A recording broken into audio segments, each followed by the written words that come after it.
Tonight, 21-year-old Grayson Cadle is in the hospital after he was badly burned in a fire that destroyed his apartment and the entire lower flat of this house on the corner of Mopan and Mahogany Streets in Belize City.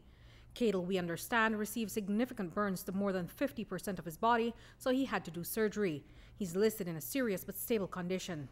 Two other persons, 35-year-old Lisa Santos and her sister, 56-year-old June Tench, were in their parents' yard when the force of the blast sent fragments flying next door into this property. Santos was hit in the back and Tench was injured to the head. They've both been released from the hospital. Tench recounts the frightening moment. She says she's happy to be alive today. I heard a boom and something just knocked me on my head.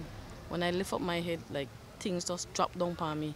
And after that, I ran out of the yard without slippers. 1 foot on, 1 foot off. I didn't know what my glass said, nothing. I just run out and gone up on the street and stand up.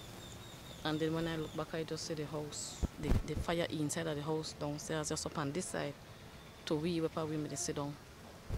And I they come back and look for my glass and the slippers, and somebody said, no, go back because one gas tank there and it might blow up. So the force of the explosion, it threw some pieces of glass over to your property.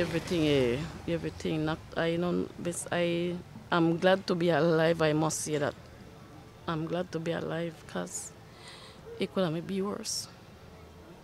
If that car never did it, and I'm standing right at the top right now, if that car never did it, me, my mom, my sister, and my niece, never mind, they are right now. You believe that shielded you guys from the force of that? It does, it did. The car had one big dent on the side.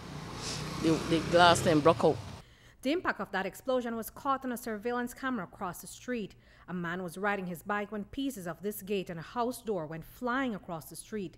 The biker narrowly escaped, but Cadle, who was inside his apartment, wasn't so lucky when the fire erupted.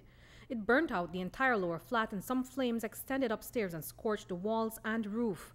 But the fire didn't reach inside the home because the firefighters had contained the blaze. Downstairs, everything was completely destroyed, leaving 4 persons without a roof over their head. A neighbor recalls what he saw. I see the front door of the house fly past.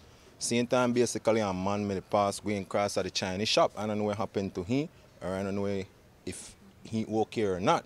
But that may have serious impact. The person who live inside of the house, them people may just come home. They're not like they may be home all the while. They may just come home. The young lady next door called a partition house, you know, and they just come home and it happened so quickly, you know, because the lady come home, she get ready for going to the gym, and then the man come home a few minutes after she, and he heal as usual, heal everybody, walk inside the house, and like couple minutes after that when he sit down in there, he just run come out, he on the fire because you never hear after the bang, the fire never start yet, the fire never start as yet after the bang.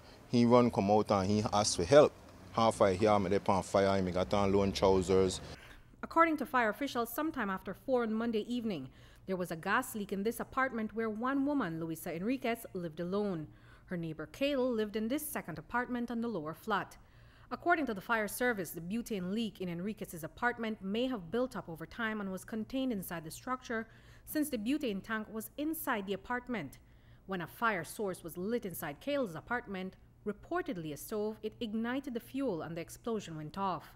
And that bang tore off the entire front wall of the building and ripped the door clean off its hinges and almost busted off the security bars from the windows. It explains how that happened and why. Preliminary investigation revealed that the incident occurred as a result of a gas leak where the vapors went undetected for some time and probably was triggered by either an open flame or a spark. Could have been from either the fridge or someone lighting a stove or something to that effect. We have found that the hoses of a few of the tanks that we inspected were burnt off, and at least one tank has its pressure relief valve blown.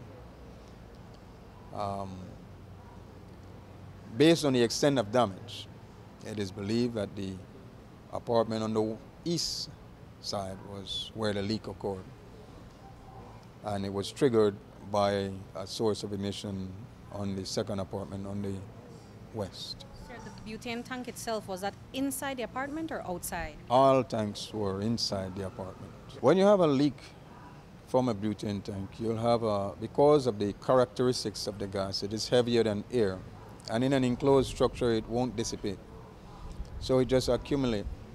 So long as the leak is not detected and stopped and the structure ventilated, it would just build up and sits there until it gets an ignition source to trigger a rapid explosion or ignition.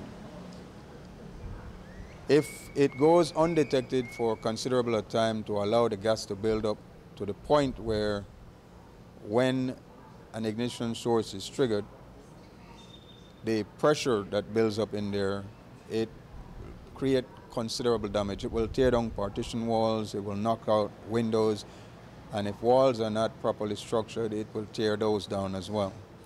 Ironically, often, many of the incidents I had gone to with gas explosion, the tank sits right there, it doesn't move, often, unless the tank itself ruptures, which wasn't the case as yesterday's incident.